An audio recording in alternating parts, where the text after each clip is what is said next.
મેષ રાશિના જાતકો છે તેના માટે 2026નું વર્ષ કેવું જશે તે આજે વિડીયોમાં આપણે વાત કરીશું. કારણ કે મેષ રાશિને એક તો સાડા સાથી ચાલુ છે, તેને 2025માં બહુ ખરાબ અનુભવ થયા હશે. તેને જે વસ્તુ અચીવ કરવાની હતી, તેને જે ગોલ સેટ કર્યા હતા તેમાં તે પાછળ રહી ગયા. આ બધી વસ્તુ જો તમારે દૂર કરવી હોય અને તમે જે ગોલ સેટ કર્યો છે તેને તમારે અચીવ કરવો હોય, તેના માટે હું આ વિડીયોમાં છેલ્લે એક મંત્ર કહીશ. તે મંત્ર તમે રોજ એક માળા કરશો એટલે તમે જે ગોલ સેટ કર્યો છે, તમારા જીવનની અંદર જે કોઈ પણ દુઃખ છે, જે કંઈ પણ તકલીફો છે તે બધી દૂર થઈ જશે. ઉચ્ચ ધોરાજીથી અભાણી કાવ્ય. તો 12 રાશિમાંથી પહેલી રાશિ છે તે છે મેષ રાશિ. મેષ રાશિ માટે 2026નું વર્ષ છે તે સામાન્ય રહેવાનું છે. નથી બહુ કંઈ સારું થવાનું કે નથી તે લોકો સાથે બહુ કંઈ ખરાબ થવાનું. તે લોકોને શનિની પનોતી ચાલુ છે, તેના લીધે કંઈક ને કંઈક તેને ભોગવવું જ પડશે. તેને મેઇન પ્રશ્ન તો તબિયતમાં આવશે. તે લોકો જો હું આ વિડીયોમાં જે મંત્ર કહીશ તેની એક માળા કરશે તો તેને શનિદેવ કોઈ પણ તકલીફ નહીં આપે અને જીવનમાં તકલીફ સાવ ઘટી જશે. આ વર્ષે જો તમે પ્રયત્ન કરશો તો તમને શનિદેવના આશીર્વાદના લીધે તમે આ વર્ષે ખૂબ સફળતા પણ મેળવી શકો છો. તમે જો આ વર્ષે કોઈ પણ બિઝનેસની અંદર કે પછી જોબમાં પ્રમોશનની ઈચ્છા રાખતા હો તો તે પૂરી નહીં થાય. જો તમે કોઈ નવો બિઝનેસ કરવાનો હો કે પછી જોબ ચેન્જ કરવાનો હોય તો તમારે આ ન કરવું. કારણ કે આ વર્ષે શનિદેવ જો તમને ખરાબ ફળ આપશે તો તમને બિઝનેસમાં લોસ જશે અને જોબ ચેન્જ કરવા જશો તો પણ તમને તેમાં કંઈ ફાયદો નહીં થાય. તમને પ્રમોશન મળવાના પણ ચાન્સીસ નથી અને સ્ટડીની અંદર તમે જે ગોલ સેટ કરેલો હશે તે તમે અચીવ નહીં કરી શકો. કારણ કે તમારી સાડા સાથી ચાલુ છે અને 2026ની અંદર તમને પહેલાં 6 મહિના શનિદેવ થોડીક તકલીફ આપશે. તમારી તબિયત પણ બગડી શકે છે. શનિદેવના પ્રભાવના લીધે જો તમે ઓવર થિંકિંગ કરશો તો તમને રાતે નીંદર પણ નહીં આવે અને ડિપ્રેશનના ચાન્સીસ પણ છે. તમને તમારા પગમાં દુખાવો પણ થઈ શકે છે. આ બધી તકલીફો છે તેને તમારે દૂર કરવી હોય તો મહિલાઓએ ઋણમોચન મંગળ સ્ત્રોત છે તેને તમારે યુટ્યુબની અંદર સ્ટાર્ટ કરી દેવાનું અને તમે તેને સાંભળશો તો પણ તમને ખૂબ સારી ઇફેક્ટ આવશે. અને પુરુષોએ સુંદરકાંડનો પાઠ કરવાનો રહેશે. જો તમે યુટ્યુબમાં સુંદરકાંડનો પાઠ ચાલુ કરી દેશો અને તેને સાંભળશો તો પણ તમને એટલા જ ફળ સારા મળશે અને જીવનની અંદરથી બધી તકલીફો દૂર થશે. જે લોકોને લગ્ન નથી થતા કે પછી લગ્ન કરવાનું વિચારે છે તે મેષ રાશિના જાતકોને આ વર્ષે લગ્નના પ્રબળ યોગ છે.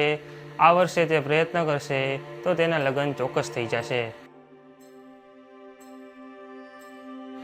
12 રાશિમાંથી બીજી રાશિ છે તે છે વૃષભ રાશિ. વૃષભ રાશિ માટે 2026મું વર્ષ છે તે સારું નહીં જાય કે પછી ખરાબ નહીં જાય, તે સાવ સામાન્ય રહેશે.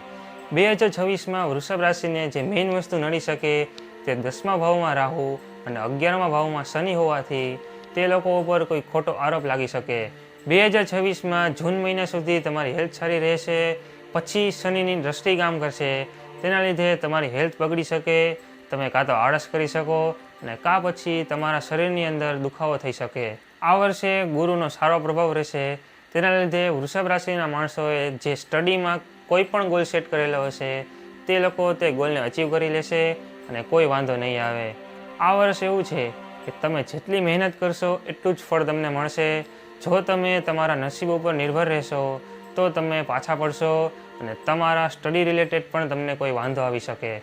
તમારે ખોટા કોઈ વાદ વિવાદમાં ન પડવું. તમારી સાથે જો કોઈ ઝઘડો કરવા આવે તો તમારે તેની સાથે ઝઘડો ન કરવો. કારણ કે તમે જો કોઈ સાથે ઝઘડો કરો તો તમારા ઉપર ખોટો આરોપ લાગી શકે. જો આવા વાદ વિવાદથી અને ખોટા આરોપથી તમારે બચવું હોય તો આ વિડીયોની અંદર જ આગળ હું તમને જે મંત્ર કહું તે મંત્રની તમે રોજ એક માળા કરશો તો તમારા જીવનની અંદર કોઈ ખોટી તકલીફ નહીં આવે અને જે કાંઈ પણ ખરાબ વસ્તુ થવાની છે તે દૂર થઈ જશે. જે લોકો બિઝનેસ કરે તે લોકોને ઓક્ટોબર મહિનો છે ત્યાં સુધી ખૂબ સારો થશે. તેના પછી તે લોકોએ થોડોક સાહસ કરવો પડશે, થોડોક જોખમ ઉઠાવવો પડશે જો તેને તેના બિઝનેસને વધારે આગળ લઈ જવો હોય તો. જે લોકો નોકરી કરે છે તે માણસો માટે આ વર્ષ ખૂબ સારું જશે, પણ 31 ઓક્ટોબર સુધી કાંઈ પણ તમારી સાથે ખરાબ નહીં થાય. 31 ઓક્ટોબર પછીનો જે સમય છે તે સમયમાં જ તમારે વાદ વિવાદ થઈ શકે છે. 31મી ઓક્ટોબર પછી વૃષભ રાશિવાળાની ચિંતા થોડીક વધશે, કારણ કે તે લોકો કોક સાથે વાદ વિવાદ કરશે કે પછી તેના પર ખોટો આરોપ આવશે, તેના લીધે તેની ચિંતા વધવાની છે. જો તમે બિઝનેસ કરો છો કે પછી જોબ કરો છો તો તમારી આ વખતે આવક વધવાની છે અને તમે સારી એવી બચત પણ કરશો. આ વર્ષે પતિ પત્ની માટે બહુ સારું નથી. તે લોકો જો ધ્યાન ન રાખે અને થોડીક મેચ્યોરિટી ન રાખે તો બંને વચ્ચે વિવાદ પણ થઈ શકે. જે લોકોના લગ્ન નથી થયા કે પછી લગ્ન કરવાનું વિચારતા હોય તે લોકોને આ વર્ષે લગ્ન થવાના ચાન્સીસ છે. 31 ઓક્ટોબરથી 5 ડિસેમ્બરનો ટાઈમ પીરિયડમાં તમારી ફેમિલીમાં જ તમારે કોઈક સાથે વિવાદ થઈ શકે. તેના જે સગાવાલા હોય છે તેની સાથે પણ કોઈ પણ મતભેદ થઈ શકે. મેઇન વસ્તુ આ વર્ષે તમારે કોઈ બહારના સાથે નહીં અને ઘરના સાથે પણ નહીં અને સગાવાલા સાથે પણ તમારે કોઈ પણ સાથે વાદ વિવાદ કરવાનો નથી. જો તમે વાદ વિવાદ કરશો તો તમારા ગોલથી તમે દૂર જવા માંડશો અને તમારા બિઝનેસમાં પણ એની ઇફેક્ટ આવશે. જો જોબ કરો છો તો જોબમાં પણ તેની ઇફેક્ટ આવશે અને સ્ટડીમાં પણ તમારો ગોલ જે છે તે તમે પૂરો નહીં કરી શકો. 2026માં વૃષભ રાશિના માણસોએ જો વાદ વિવાદથી દૂર રહેવું હોય તેના માટે એક મંત્ર કરવાનો. આ મંત્ર તમે કરશો એટલે તમારું આ 2026નું વર્ષ વાદ વિવાદથી દૂર રહેશે. તે મંત્ર એમ છે: યા દેવી સર્વભૂતેષુ વિષ્ણુમિતિ શબ્દિતા, યા દેવી સર્વભૂતેષુ વિષ્ણુમિતિ શબ્દિતા, નમસ્તસ્યે નમસ્તસ્યે નમસ્તસ્યે નમો નમઃ. આ મંત્રની તમારે રોજ એક માળા કરવાની.